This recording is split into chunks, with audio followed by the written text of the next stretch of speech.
Hello students, first chapter के revision में हम लोग types of chemical reactions, balanced equation, unbalanced equation क्या होती है, उसको हम बैलेंस कैसे करते हैं, टाइप्स ऑफ केमिकल इक्वेशंस के बारे में हमने स्टडी किया था।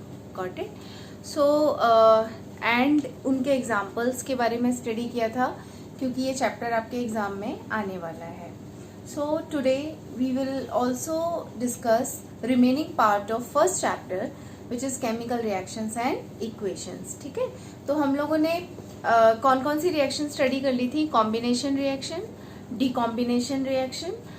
डियर स्टूडेंट, जो कॉम्बिनेशन रिएक्शन की उल्टी रिएक्शन होती है वो कहलाती है डीकॉम्बिनेशन रिएक्शंस। उसके अलावा हमने स्टडी किया था exothermic reaction, endothermic reaction. Exothermic reaction तुम लोग जानते हो, एक्सोथर्मिक जैसा कि नाम से ही सजेस्ट हो रहा है कि वो रिएक्शंस जिसमें हीट बाहर रिलीज होती है वो एक्सोथर्मिक रिएक्शंस होती हैं। ओके, एंडोथर्मिक रिएक्शंस वो रिएक्शंस होती हैं जिनमें हीट अंदर एब्जॉर्ब होती है।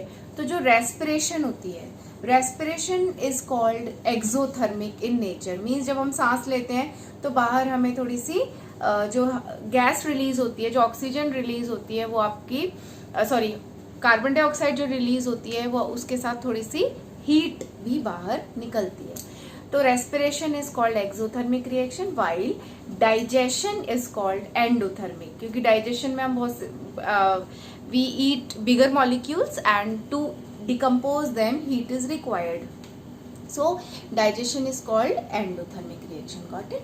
तो उसके बाद हमने पढ़ा था displacement reaction, and displacement reaction में उसके साथ हमने दूसरा टाइप भी पढ़ा था, double displacement reaction. And double displacement में हमने ये पढ़ा था कि डबल डिस्प्लेसमेंट में एक सॉलिड सब्सटेंस कभी कभी फॉर्म होता है जिसको हम प्रेसिपिटेट कहते हैं, और वो रिएक्शन के जिस टेस्ट ट्यूब में हम रिएक्शन करा रहे हैं उसके बॉटम पे सेटल डाउन हो जाता है। तो डबल डिस्प्लेसमेंट रिएक्शंस के एग्जाम्पल में हम कभी कभी प्रेसिपिटेशन रिएक्शंस में दे सकते हैं। ठीक है, प्रेसिपिटेशन रिएक्शन वो रिएक्शंस होती है जिनमें प्रेसिपिटेट फॉर्म होता है। तो इतनी सारी रिएक्शंस हमने प्रीवियस वीडियो में स्टडी कर ली थी। ठीक है, आज हम जो रिएक्शन स्टडी करने वाले हैं वो है ऑक्सीडेशन रिएक्शन। Got it?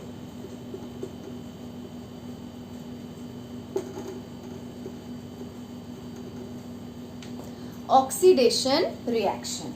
ठीक है, तो ऑक्सीडेशन रिएक्शन क्या होती है? वो रिएक्शन जिनमें ऑक्सीजन ऐड हो, ठीक है, या हाइड्रोजन रिमूव हो। ठीक है, और इलेक्ट्रॉन्स लूज हो। ओके, ऑक्सीडेशन रिएक्शन क्या होती हैं? ऑक्सीडेशन रिएक्शंस वो रिएक्शंस होती हैं जिनमें ऑक्सीजन ऐड होती है, ठीक है, किसी भी रिएक्टेंट में, और या वो रिएक्शंस जिनमें हाइड्रोजन रिमूव हो, या वो रिएक्शंस जिसमें इलेक्ट्रॉन्स लूज हो। तो वो रिएक्शंस होती हैं, वो रिएक्शन कहलाती हैं आपकी oxidation reaction. For example Mg plus O2 forms MgO। तो हमारे पास मैग्नीशियम था और इसमें देखो ऑक्सीजन ऐड होके मैग्नीशियम ऑक्साइड बन रहा है। दिस मीन्स मैग्नीशियम का ऑक्सीडेशन हो रहा है। क्यों?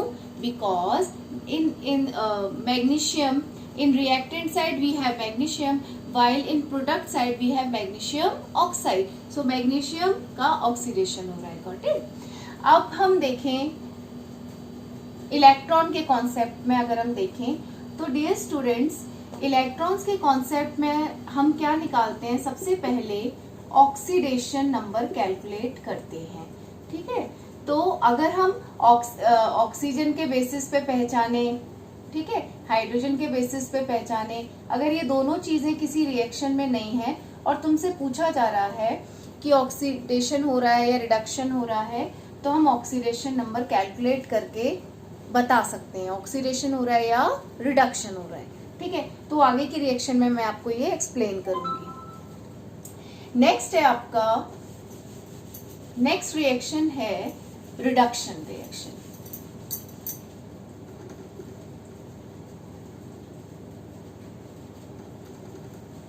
ठीक है। रिडक्शन रिएक्शन वो रिएक्शंस होती हैं जिनमें हाइड्रोजन ऐड होती है, ओके, और ऑक्सीजन रिमूव होती है और इलेक्ट्रॉन्स गेन होते हैं, ठीक है। ये तीनों पॉइंट्स जो हैं उनमें से एक भी पॉइंट होगा तो क्या कहलाएगा, रिडक्शन रिएक्शन कहलाएगी, ठीक है। Got it, okay. तो एक रिएक्शन और है इसमें, उस रिएक्शन को कहते हैं हम रिडॉक्स रिएक्शन, ठीक है। डियर स्टूडेंट, जैसा कि इस रिएक्शन के नाम से ही समझ में आ रहा है, इसमें रिडक्शन भी होता है और ऑक्सीडेशन भी होता है। फॉर एग्जाम्पल हम एक रिएक्शन लिख के देखते हैं, copper oxide plus H2 copper plus H2O, ठीक है। अब हम ये देखते हैं कि किसका ऑक्सीडेशन हो रहा है और किसका रिडक्शन हो रहा है। रिडॉक्स रिएक्शंस वो रिएक्शंस होती हैं जिनमें एक रिएक्टेंट का रिडक्शन होता है और दूसरे का ऑक्सीडेशन होता है, ठीक है। तो ये दोनों प्रोसेस एक साथ होते हैं किसी रिएक्शन में, तो वो रिएक्शन रिडॉक्स रिएक्शन कहलाती है। एक बार हम इसको समझते हैं कैसे। देखो, हम पहले आइडेंटिफाई करते हैं किसका ऑक्सीडेशन हो रहा है, किसका रिडक्शन हो रहा है। तो देखो, कॉपर ऑक्साइड, यहाँ पर कॉपर हमारे ऑक्सीजन के साथ है, लेकिन हम प्रोडक्ट में देखें तो हमें केवल कॉपर मिल रहा है, तो इसमें से ऑक्सीजन बाहर निकल गया। दिस मीन्स इसका क्या हो रहा है, रिडक्शन। ऑक्सीजन का बाहर निकल जाना, रिडक्शन। डियर स्टूडेंट्स, ये सब हम क्लास में डिस्कस कर चुके हैं, तो we are just revising our main points, okay. अब हाइड्रोजन का देखें तो हाइड्रोजन अकेली थी यहाँ पर रिएक्टेंट साइड में, लेकिन इधर यहाँ पर ऑक्सीजन के साथ जुड़ी हुई है, तो इसका क्या हो रहा है, ऑक्सीडेशन।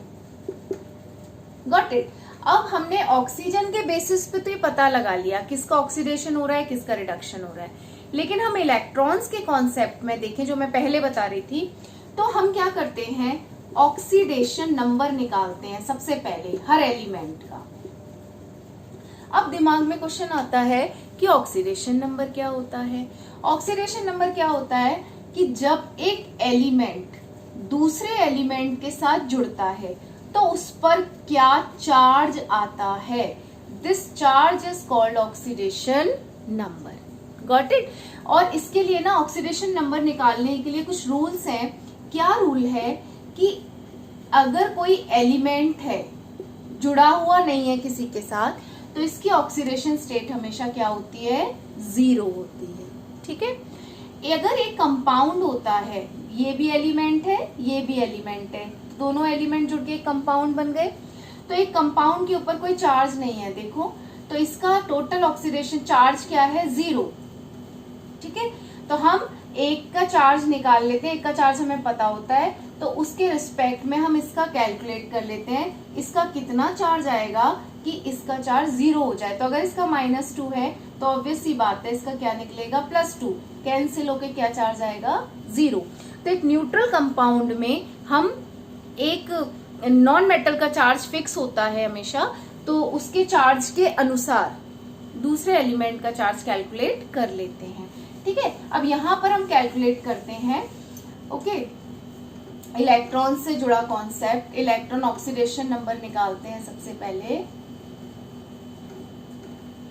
ठीक है। देखो, ये एक कंपाउंड है, ठीक है, तो इसमें इसका चार्ज होता है -2। तुम्हें पता है हम ऑक्सीजन के ऊपर -2 होता है, ऑक्साइड आयन के ऊपर -2 चार्ज होता है। ऑब्वियस सी बात है, इस पूरे के ऊपर कोई चार्ज नहीं है, तो न्यूट्रल है ये, तो 0 कब चार्ज आएगा, जब इसका कितना चार्ज होगा, +2, ठीक है। हाइट हम ऑक्सीडेशन नंबर निकालने के लिए हर एलिमेंट का अलग अलग कैलकुलेट करते हैं। अब ये जो हाइड्रोजन है, ये आपकी एलिमेंटल रूप में, ये किसी के साथ जुड़ी नहीं है, तो इसके ऊपर हो गया 0। ये भी किसी के साथ जुड़ा नहीं है, ये भी 0, इसकी हो गई -2। अब डियर स्टूडेंट, अगर किसी एलिमेंट के नीचे नंबर ऑफ एटम्स लिखे होते हैं, तो हम जो चार्ज लिखते हैं उससे मल्टीप्लाई करते हैं, ठीक है। तो तो ये जब -2 है तो इसका +2 आना चाहिए, और +2 कब आएगा, जब इसके पास चार्ज क्या होगा, +1, क्योंकि +1 × 2 तभी तो +2 आएगा। अब हम क्या करते हैं, कंपेयर करते हैं, ठीक है, किसकी ऑक्सीडेशन स्टेट क्या है, किसमें इलेक्ट्रॉन्स लूज हो रहे हैं, किसमें इलेक्ट्रॉन्स गेन हो रहे हैं, क्योंकि हम जानते हैं इलेक्ट्रॉन का लूज हो जाना क्या कहलाता है, ऑक्सीडेशन, और जब इलेक्ट्रॉन लूज होते हैं तो पॉजिटिव चार्ज बढ़ता है, ठीक है। इलेक्ट्रॉन का गेन हो जाना क्या कहलाता है, रिडक्शन, और जब इलेक्ट्रॉन गेन होते हैं तो क्या होता है, पॉजिटिव चार्ज कम होता है, ठीक है। अब देखो कॉपर के ऊपर कितने थे, +2, +2 का मतलब क्या, इलेक्ट्रॉन इसने लूज किए हुए हैं, इसके ऊपर कितना आ गया, 0, तो इलेक्ट्रॉन्स की कमी हो रही है, सॉरी यहाँ पर चार्ज जो है वो कम हो रहा है ना, इलेक्ट्रॉन्स यहाँ पर गेन हो रहे हैं, 2 लूज किए थे लेकिन इसने गेन करके दोबारा ये 0 बन गया, पहले +2 था, +2 की कमी थी, 2 इलेक्ट्रॉन लूज कर दिए थे, लेकिन 2 इलेक्ट्रॉन गेन करके किस में कन्वर्ट हो गया, चार्ज क्या हो गया इसमें, 0।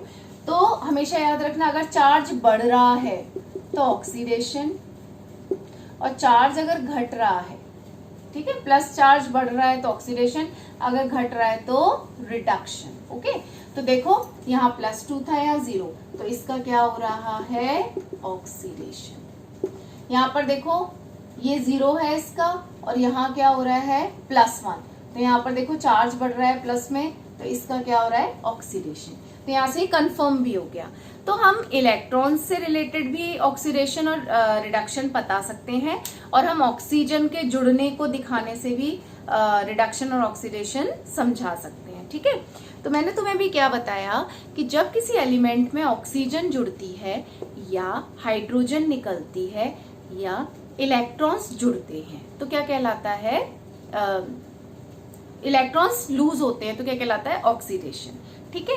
और अगर हम इन तीनों में से एक मेथड अपना लेते हैं तो हमें पता चल जाता है किसका ऑक्सीडेशन हो रहा है और किसका रिडक्शन हो रहा है। इलेक्ट्रॉन से जुड़े कॉन्सेप्ट में हम सबसे पहले ऑक्सीडेशन नंबर निकालते हैं।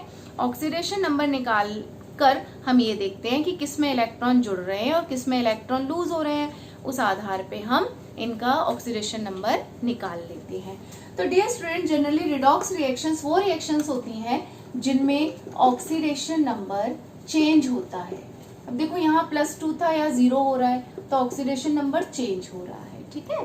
तो redox reactions are those reactions in which reduction and oxidation takes place simultaneously, एक साथ होता है, और जिनमें ऑक्सीडेशन नंबर चेंज होता रहता है, ठीक है, वो रिडॉक्स रिएक्शंस कहलाती हैं। अब यहाँ पर ना 2 डेफिनेशंस हैं। क्या डेफिनेशन है, ऑक्सीडाइजिंग एजेंट। ऑक्सीडाइजिंग एजेंट वो एजेंट होते हैं जो अपनी ऑक्सीजन दूसरों को देते हैं, और दूसरों को देने की वजह से दूसरों को क्या कर देते हैं, ऑक्सीडाइज करते हैं। रिड्यूसिंग एजेंट्स वो एजेंट्स होते हैं जो दूसरों की ऑक्सीजन गेन कर लेते हैं और दूसरों को क्या कर देते हैं, रिड्यूस कर देते हैं। For example zinc oxide plus carbon Zn+CO। देखो यहाँ पर अगर तुमसे कोई पूछे ऑक्सीडाइजिंग एजेंट और रिड्यूसिंग एजेंट कौन है, तो यहाँ पर क्या हम देख रहे हैं कि देखो जिंक अपनी ऑक्सीजन के साथ है, लेकिन प्रोडक्ट में क्या बन रहा है, जिंक।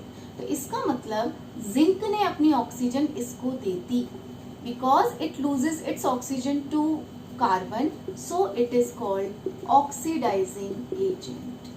ओके, ऑक्सीडाइजिंग एजेंट वो एजेंट्स होते हैं जो कि अपनी ऑक्सीजन दूसरों को देते हैं और दूसरों को ऑक्सीडाइज करवाते हैं। अब रिड्यूसिंग एजेंट वो होते हैं जो कि दूसरों की ऑक्सीजन गेन करते हैं और दूसरों को रिड्यूस करवा देते हैं। तो यहाँ पर ये जो कार्बन है ये इसकी ऑक्सीजन गेन कर रहा है और ये रिड्यूस हो जा रहा है, ठीक है। This is called reducing agent. ये क्या काम कर रहा है, रिड्यूसिंग एजेंट का। क्यों? क्योंकि it is taking oxygen from other and it is giving oxygen to others, so it is called oxidizing agent. Got it? Now coming to next topic of this chapter, corrosion.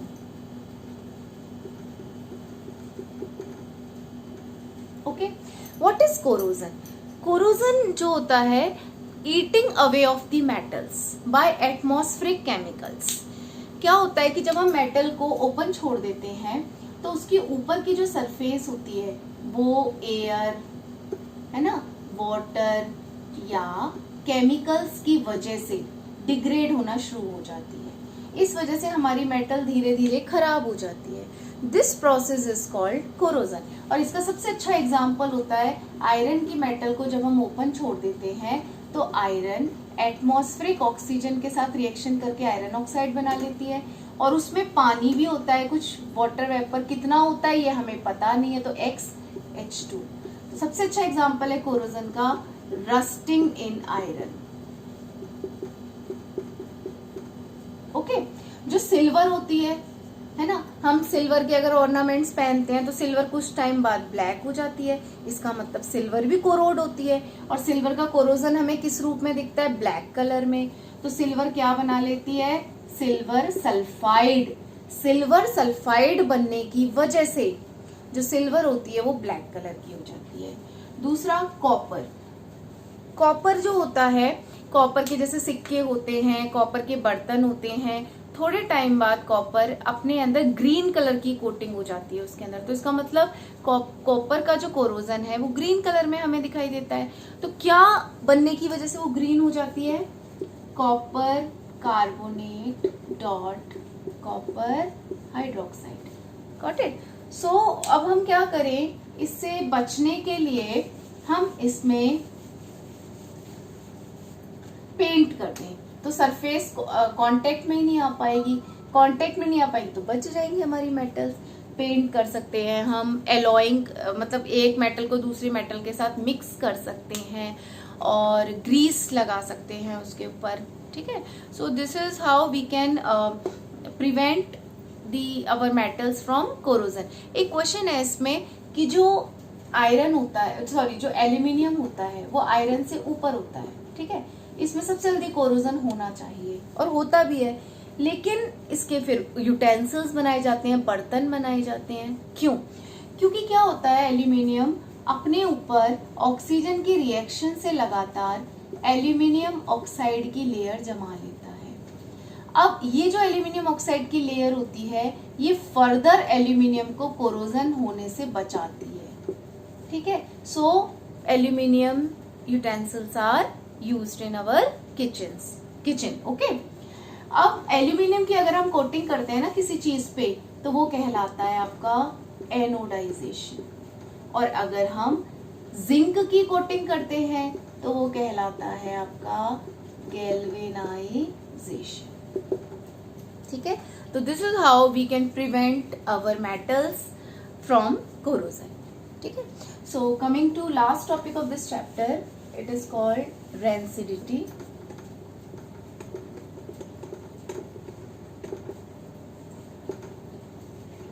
Okay, rancidity क्या होती है? क्या होता है कि जब हम fat और ऑयल को ओपन छोड़ देते हैं तो फैट और ऑयल ऑक्सीजन के कांटेक्ट में आकर क्या हो जाते हैं? ऑक्सीडाइज। ऑक्सीजन के साथ जुड़ना, ऑक्सीडेशन होना। तो फैट और ऑयल लगातार एयर के कांटेक्ट में आ जाने की वजह से ऑक्सीडाइज हो जाते हैं। Got it? और वो अपने अंदर bad smell, bad taste produce करने लग जाते हैं। This process is called rancidity. ठीक है, producing bad smell and bad taste. अब क्या करें इससे बचने के लिए?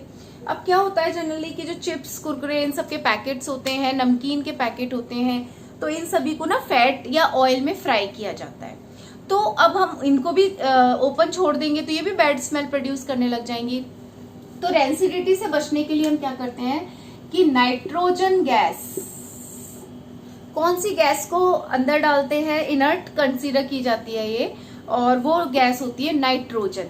तो चिप्स वगैरह के पैकेट में हम नाइट्रोजन गैस फ्लश करते हैं। Got it? और इससे बचने के लिए हम क्या करते हैं, कुछ केमिकल्स भी होते हैं, BHA ब्यूटाइलेटेड हाइड्रोक्सी एनिसोल, है ना, BHT ब्यूटाइलेटेड हाइड्रोक्सीटोलुइन, ये सब मटेरियल यूज करते हैं रेंसिडिटी से बचने के लिए। तो what is rancidity? Rancidity is a process by which fat and oils produce bad smell and bad taste, और इससे बचने के लिए हम नाइट्रोजन गैस यूज करते हैं। या हम क्या कर सकते हैं कि अपने जो फूड मटेरियल्स हैं जो फैट एंड ऑयल से बने हुए हैं उनको हम डीप रेफ्रिजरेशन में रखें, रेफ्रिजरेटर में रखें, डीप रेफ्रिजरेशन में।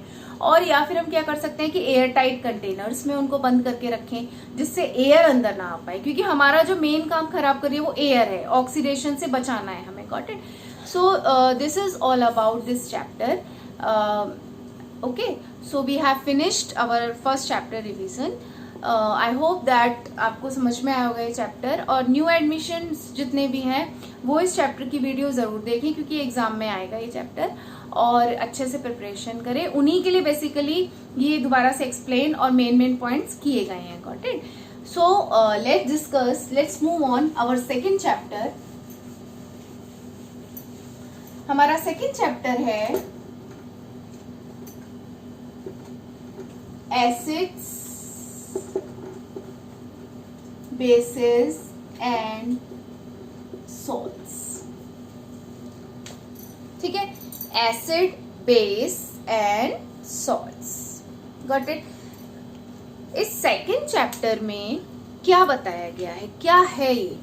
जैसा कि नाम से समझ में आ रहा है, इस चैप्टर में एसिड क्या होते हैं, बेस क्या होते हैं, सॉल्ट्स क्या होते हैं, और उसके साथ साथ एसिड क्या रिएक्शंस करते हैं दूसरों के साथ, बेस कैसे रिएक्शंस करते हैं, सॉल्ट कैसे बनाते हैं। और इस चैप्टर के लास्ट में समझाया गया है 5 इंपॉर्टेंट केमिकल कंपाउंड्स हैं, वो कैसे बनते हैं और उनके क्या क्या यूजेस होते हैं। ठीक है, तो स्टार्ट करते हैं हम एसिड्स। एसिड क्या होते हैं? What are acids? ठीक है, एसिड्स क्या होता है कि कुछ सब्सटेंसेस हैं हमारे पास और उनको जब हम टेस्ट करते हैं तो वो शोर होते हैं, खट्टे नेचर के होते हैं। ठीक है, अब हमने टेस्ट से पता लगाया कि वो खट्टे हैं, तो सबसे पहले साइंटिस्ट ने डेफिनेशन दी कि एसिड्स आर दो सब्सटेंसेस विच हैव शोर टेस्ट, खट्टा टेस्ट जिनमें भी होता है। ठीक है, तो पहली डेफिनेशन क्या हो गई? विच आर शोर इन टेस्ट। ठीक है, दूसरा क्या था कि जब हम एसिड में, जिन एसिड को हम टेस्ट नहीं कर सकते, कुछ एसिड्स खतरनाक भी होते हैं, तो हमारे पास क्या होते हैं, कुछ ऐसे सब्सटेंस होते हैं जिनको डिप कर दो तो अपना कलर चेंज कर देते हैं, और उस कलर चेंज करने के आधार पे हम पता लगा लेते हैं कि ये एसिड है, इसमें प्रेजेंट है। तो वो क्या थे? Litmus paper. ठीक है, तो जो एसिड होते हैं वो ब्लू लिटमस पेपर का कलर किसमें चेंज कर देते हैं? रेड।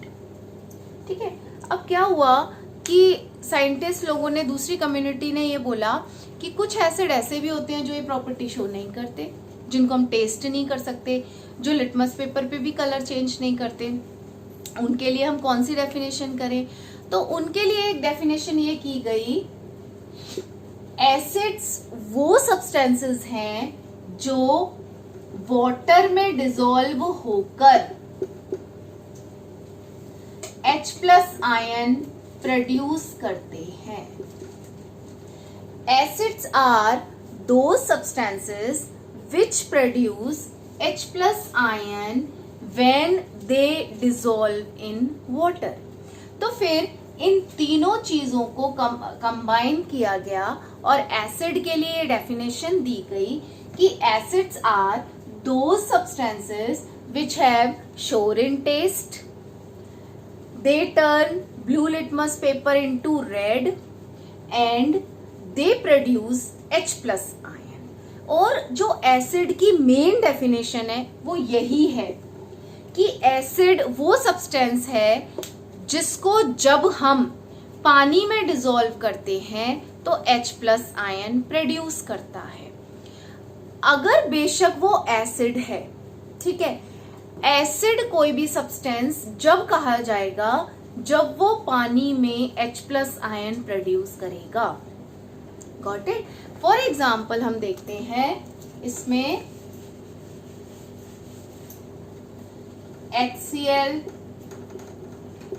HNO3, H2SO4। तो इसका मतलब इन सब में क्या कॉमन है? हाइड्रोजन। ओके, जब हम इनको पानी में डिसॉल्व करते हैं तो ये किस में ब्रेक डाउन हो जाते हैं? H plus NCl minus H plus and NO3, ठीक है, H plus plus SO4, got it. तो -1 -2, ठीक है डियर स्टूडेंट। तो हम लोग यहाँ पर क्या देख रहे हैं कि इन सभी में एक तो H कॉमन है, दूसरा जब हम इनको पानी में डिसॉल्व करते हैं तो ये H प्लस आयन प्रोड्यूस कर रहे हैं। तो इसका मतलब ये बहुत जरूरी बात है कि एसिड वही कहलाएगा, एक तो वो पानी में घुले, दूसरी बात पानी में डिसॉल्व होने पर वो H प्लस आयन प्रोड्यूस करे। इसमें क्वेश्चन भी है कि देखो इथेनॉल है जैसे C2H5OH, इसमें तो कितनी ज्यादा हाइड्रोजन है? 5 and 6 हाइड्रोजन है, लेकिन ये एसिड नहीं कहलाता। क्यों? क्योंकि ये पानी में डिसॉल्व होने पर H प्लस आयन नहीं प्रोड्यूस करता। तो बेशक किसी के पास H है, लेकिन अगर वो पानी में डिसॉल्व होकर H प्लस आयन प्रोड्यूस नहीं कर रहा है तो it will not considered as acid. दूसरी बात, H प्लस आयन प्रोड्यूस करने के लिए वाटर जरूरी है, एक मीडियम जरूरी है। अगर मैं सूखा HCl ले लूं, ड्राई HCl गैस, देखो एनसीईआरटी में क्वेश्चन भी है, HCl गैस क्या वो एसिड कहलाएगी? तो आंसर होगा नहीं। क्यों? क्यों? क्योंकि वो ड्राई है, ड्राई है तो उसके पास कोई मीडियम ही नहीं है H प्लस आयन टू। देखो मैं अगर HCl ले लूं गैस के रूप में तो H प्लस टूटेगा ही नहीं, क्योंकि H प्लस टूटने के लिए उसको एक मीडियम चाहिए, उसको वाटर चाहिए जिसमें वो घुले और घुलने पर H प्लस आयन में डिसॉल्व हो, टूटे, डिसोसिएट हो, गॉट इट। तो एसिड वो कंपाउंड्स होते हैं जो पानी में डिसॉल्व होकर H प्लस आयन प्रोड्यूस करते हैं, ठीक है। अब क्योंकि ये H plus ion means ion produce कर रहे हैं, तो जो भी सब्सटेंस उनके पास, जो भी सब्सटेंस जिनके पास आयंस प्रेजेंट होते हैं, फ्री आयंस, वो हमेशा इलेक्ट्रिसिटी कंडक्ट करते हैं,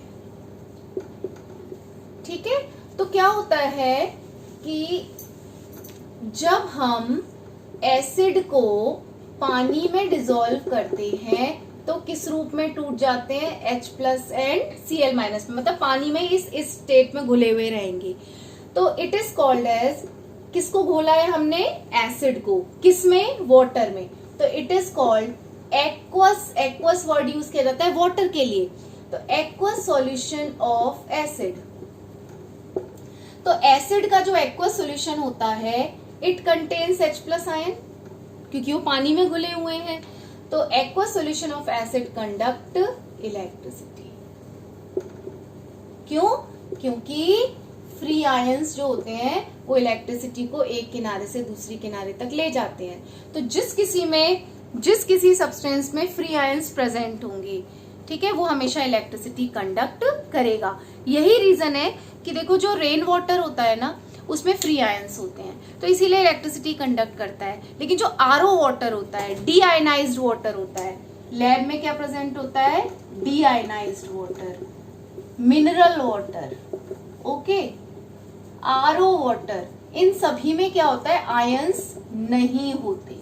जब आयंस नहीं होते तो ये सब इलेक्ट्रिसिटी कंडक्ट नहीं करते। लेकिन जो रेन वाटर होता है वो आपका इलेक्ट्रिसिटी कंडक्ट करता है। तो अभी तक हमने एसिड्स के बारे में क्या पढ़ा, एक बार समराइज कर देते हैं। एक तो वो श्योर होते हैं टेस्ट में, दूसरा ब्लू लिटमस पेपर को रेड करते हैं, तीसरा they produce H plus ion when they dissolve in water, तीसरा they conduct electricity. Aqueous solution, aqueous solution होना जरूरी है, पानी होना जरूरी है, क्योंकि पानी होगा तभी तो वो टूटेंगे पानी के अंदर। जब पानी ही नहीं है, बेशक वो एसिड है लेकिन पानी नहीं है, तो अपना एसिडिक नेचर शो ही नहीं कर पाएगा, H+ आयन डिसोसिएट ही नहीं हो पाएंगे। ठीक है, तो ये सब हमने एसिड के बारे में पढ़ा। अब क्या होता है, एसिड कितने टाइप के हो सकते हैं। देखो हमने अच्छे से देखा कि खट्टे फ्रूट्स होते हैं, इसका मतलब उनके अंदर एसिड है।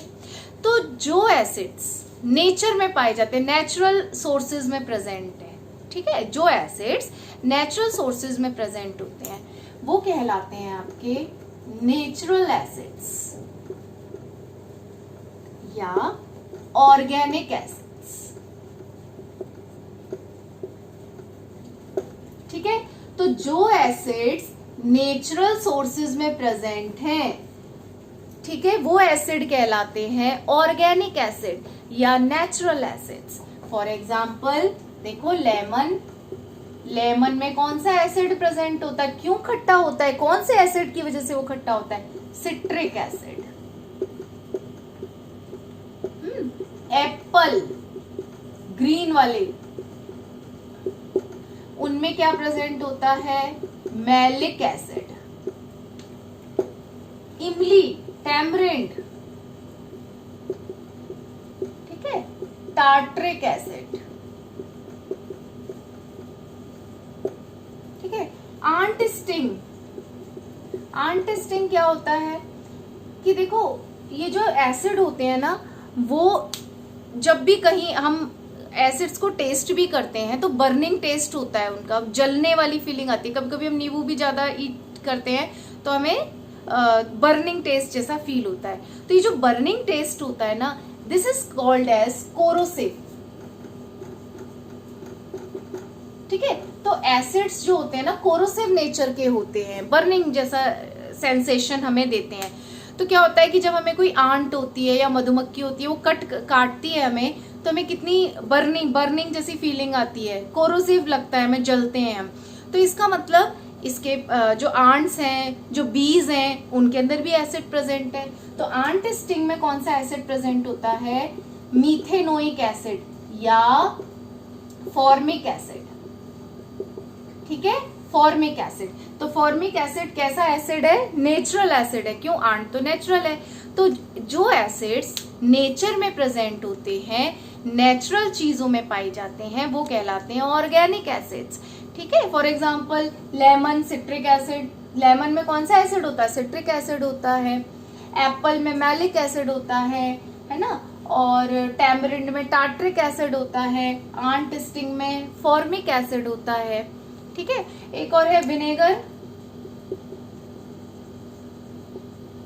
उसमें कौन सा होता है, एसिटिक एसिड।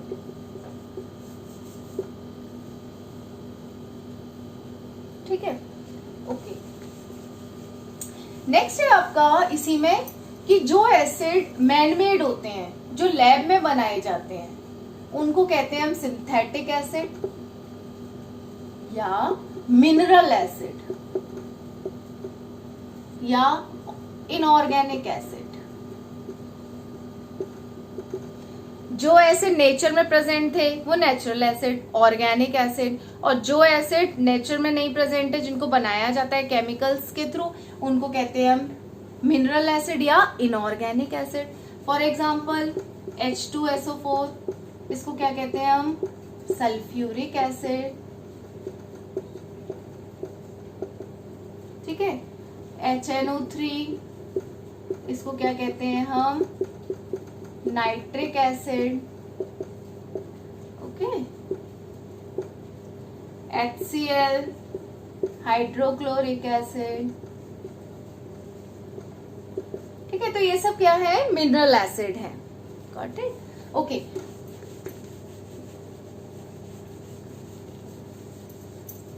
अच्छा, क्या होता है कि जो एसिड की पहचान करते हैं किसी भी सब्सटेंस में कि इसमें खट्टापन है, इस जो अपना कलर चेंज कर देते हैं, वो क्या कहलाते हैं, इंडिकेटर्स। तो indicators are the substance which tells us the presence of acid in given medium. जैसे मैंने एक बीकर में पानी भर के रख दिया और मैंने कहा बताओ इसमें एसिड है या नहीं, और मैं टेस्ट नहीं कर सकती, तो मैंने क्या किया, इंडिकेटर की हेल्प ली। तो इंडिकेटर्स क्या होते हैं, जो एसिड या बेस की प्रेजेंस को बताते हैं। ठीक है, अब नेक्स्ट है आपका इसमें टाइप्स ऑफ एसिड्स में हमने बता दिया ऑर्गेनिक और इनऑर्गेनिक एसिड। दूसरा, कुछ एसिड होते हैं वो कंप्लीटली टूट जाते हैं। For example HCl, H+Cl- completely, एक H था, एक ही क्लोरीन था, पानी में घोला तो कंप्लीटली टूट गए। Okay, they complete dissociate into ions, they are called strong acids. और जो याद रखना, जो मिनरल एसिड होते हैं ना जनरली जो लैब में बनाए जाते हैं, वो स्ट्रॉन्ग एसिड्स होते हैं। अब जो एसिड कंप्लीटली नहीं डिसोसिएट होते, नहीं टूटते अपने आयंस में, वो कहलाते हैं वीक एसिड्स। ओके, तो जितने भी ऑर्गेनिक एसिड्स होते हैं, नेचुरल एसिड्स, वो कैसे होते हैं? वीक एसिड होते हैं। Got it? कैसे एसिड होते हैं? Weak acid. अब क्या होता है कि अगर मैं जैसे मेरे पास कोई एसिड है, तीसरा टाइप है आपका, ये दूसरा था। अगर मैं एसिड में पानी ज्यादा डाल दूं और एसिड कम है तो वो कहलाता है डाइल्यूट एसिड। ओके, इसको हम DIL से लिख के शो करते हैं। अगर किसी में एसिड ज्यादा है और वाटर कम है तो वो कहलाता है concentrated acid. Okay, so this is all about the types of acid.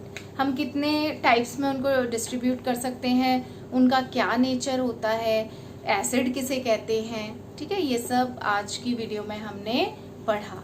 Next video में हम पढ़ेंगे इंडिकेटर्स क्या होते हैं और pH स्केल क्या होता है। Got it? तो जनरली क्या होता है कि pH स्केल, जैसे हम जनरली हमें हाइट नापनी है या लेंथ नापनी है तो हम एक स्केल यूज करते हैं। तो ऐसे ही मैं तुमसे कहूं कि किसी सॉल्यूशन में कितना एसिड है, कितना ज्यादा एसिड प्रेजेंट है ना, तो उस एसिड को नापने के लिए कितना खतरनाक है वो एसिड, कितनी ज्यादा एसिडिटी है उस एसिड में। सपोज ये HCl घुला हुआ है और मैं तुमसे कहूं कि बताओ किसी स्केल से मेजर करो कि कितना एसिड है इसमें, है ना। तो जो एसिड होता है ना वो नापा जाता है H+ आयन में। कितने H+ आयन प्रेजेंट है इसमें? 2 है, 3 है, 4 है, तो वो कहलाती है concentration of H+ ion. Concentration का मतलब होता है अमाउंट, ठीक है। तो जो स्केल किसी भी सॉल्यूशन में H+ आयन की कॉन्सेंट्रेशन को नापता है, किसी सॉल्यूशन में अगर H+ आयन ज्यादा है तो ज्यादा एसिडिक है, अगर किसी सॉल्यूशन में H+ आयन कम है तो कम एसिडिक है, ठीक है। तो जो एसिडिक नेचर होता है वो H+ आयन से नापा जाता है, और H+ आयन कितने हैं वो क्या कहलाती है? कॉन्सेंट्रेशन। तो वो स्केल जो H+ आयन की कॉन्सेंट्रेशन को नापता है, कितने H+ आयन है, वो स्केल कहलाता है आपका pH स्केल, ठीक है।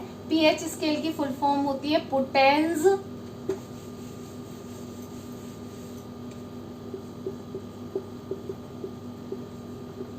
Of hydrogen. पोटेंस मतलब पावर, ताकत। तो जो स्केल हाइड्रोजन आयन की कॉन्सेंट्रेशन को नापे वो क्या कहलाता है? आपका pH स्केल। ओके, तो pH scale measures the H+ ion concentration in a given solution. Got it? तो किसी भी सॉल्यूशन में H+ आयन कितने हैं वो क्या कहलाता है? आपका pH स्केल। और जो pH स्केल होता है वो आपका 0 से लेकर 14 तक डिस्ट्रीब्यूट होता है, बीच में आता है 7। तो अगर pH स्केल 7 से कम होता है तो वो कहलाता है एसिड, ठीक है। 7 से ज्यादा होता है तो वो कहलाता है बेस, और ये 7 अगर किसी का आता है तो क्या कहलाता है? न्यूट्रल। तो pH स्केल की जो वैल्यू होती है 0 से लेकर 14 तक बटी होती है और बीच में आता है 7। अगर pH स्केल जैसे हम नाप रहे हैं और H+ आयन की कॉन्सेंट्रेशन आ रही है 3, इधर 3, तो इसका मतलब ये बहुत ज्यादा एसिडिक है। तो जब 7 से कम आती है वैल्यू तो वो एसिड कहलाता है, और 7 से ज्यादा आती है तो वो बेस कहलाता है, और 7 आती है तो वो न्यूट्रल कहलाता है। Got it? तो जैसे जैसे हम pH स्केल, pH वैल्यू कम होती जाएगी, जैसे 3, 2, 1, तो एसिडिटी बढ़ती चली जाएगी। एसिड और होता जाएगा।